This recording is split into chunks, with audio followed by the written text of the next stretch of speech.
What if I told you that one country went from being called the sick man of Asia to becoming Southeast Asia's fastest growing economy in just 4 decades?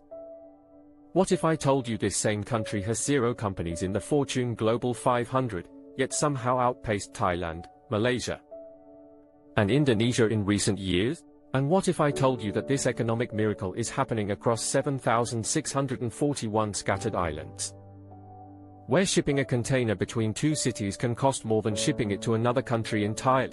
This is the Philippines, and by the end of this video, you'll discover the 3 shocking secrets behind its transformation, why it could either become Asia's next economic superpower, or collapse under the weight of its own contradiction. But first, let me show you just how dramatic this turnaround really was. The full picture: in the early 1950s, the Philippines was the 2nd richest country in Asia, trailing only Japan. Manila was a sophisticated commercial hub with infrastructure that made other Asian cities jealous. Fast forward to the 1980s, and the same country was drowning in corruption, debt, and economic chaos.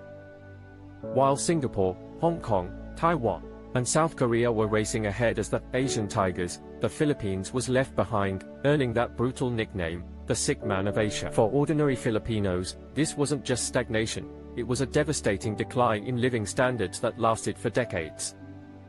But here's where the story gets interesting. The mystery unfolds. Something extraordinary happened starting in 2010. Against all odds, this scattered archipelago of 115 million people began growing faster than anyone expected. From 2010 to 2024, 5.26 average annual growth. By 2023, Southeast Asia's fastest growing economy. Today, a 500 billion economy, ranked 32nd globally. But here's the plot twist that nobody saw coming. Secret: the Philippines built its economy backwards. While every other Asian success story was built on manufacturing exports, the Philippines did the opposite. They discovered their most valuable export wasn't electronics or textiles, it was people. Over 10 million Filipinos work overseas, sending home 36.1 billion annually. That's 8.9% of the entire national economy, more than all their top export industries combined. Secret: they turned their colonial past into a competitive advantage. Those decades of American influence, they created something no other Asian country has, a massive English-speaking workforce.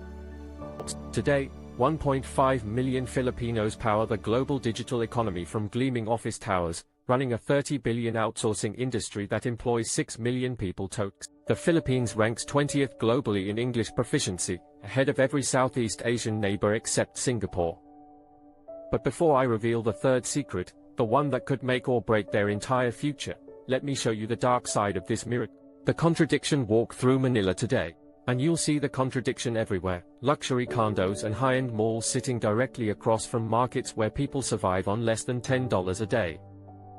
The richest 1% of Filipinos control more wealth than the bottom 70 combined. Geography is working against them. Shipping costs within the Philippines are among the highest in Southeast Asia. It sometimes costs more to ship goods between Philippine cities than to ship them to Hong Kong. And here's the kicker: they have zero companies in the Fortune Global 500. The brain drain continues as their best talent leaves for better opportunities abroad.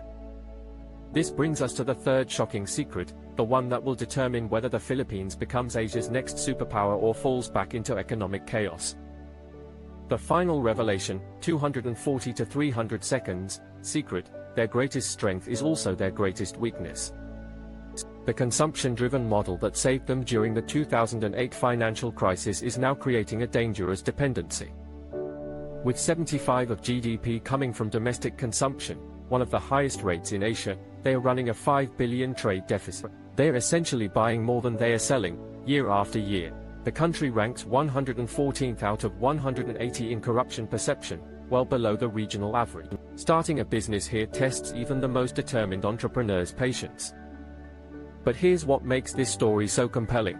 The Philippines is sitting on abundant natural resources and has a strategic location at the crossroads of major shipping routes between the Pacific and Indian Ocean.